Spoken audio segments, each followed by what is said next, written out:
So I just watched this interview with Peter Morgan talking about Hereafter and how he came up with the idea for the script for the movie. And I just find it so odd, so odd. Every single reporter, journalist who has spoken with him and who knows his work, they almost sound like they don't believe that he wrote the script. As they all say, it is just so different from every other movie he ever made. And Penny and LauRae, it's coming out. She's coming forward to accuse him of stealing her script. He actually got in touch with her and stole her script. And I went through some material here to compare how all his interviews saying how he got the idea for a script, and every single one of them, you know, he has a different story. And all those media, it's coaching him. This is all coming out of his mouth. So in one of the interviews here on Cinema Blend, he says that, you know, he started writing this, he was inspired by the story of a sister who lost her sister. And weird enough, Penny lost her sister.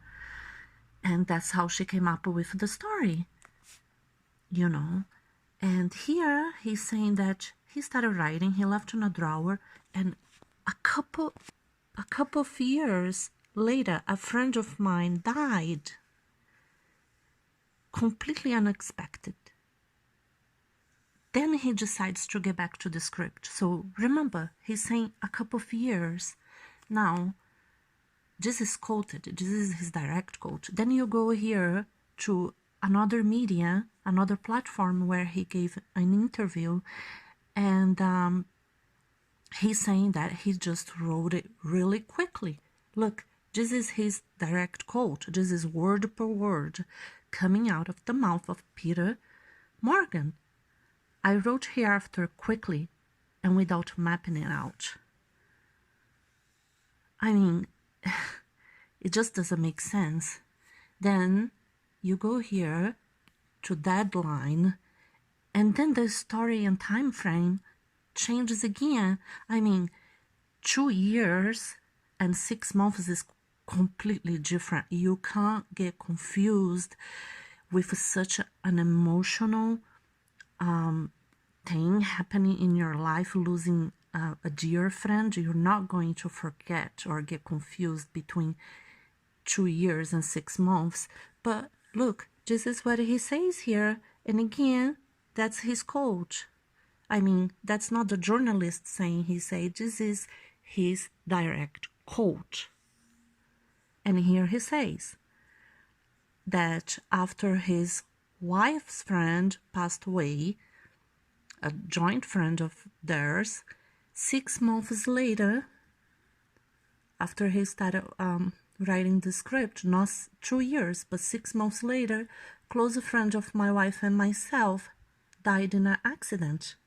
And at his funeral, I thought I really want to look at this again. So then, when you look at the script, the date he says he started writing. Speaking of sentiment. Speaking of guilty pleasures. Guilty pleasures. Yeah. Well, I mean, this is such an unusual script for you. I mean, for some reason, when I saw it, I first saw it in Toronto, and I kind of blanked out on the fact that you had written it as we were going through it. Well, should I thank you? Because I was exhausted. No, but I was thinking to myself, you know, was this Guillermo Arriaga who wrote this? Guillermo Morgan. Guillermo, exactly. I was exhausted. Well, Guillermo's from another country, so I can't understand anything anyway. So it's good. Yeah. Another nationality heard from and insulted. But I mean, it's a very unusual piece for you. It's a triptych. Mm-hmm. It is not. There's nobody real in it, Mm-hmm. which is significant, and it is a bit more emotional, sentimental than we're used to seeing from you. Hmm.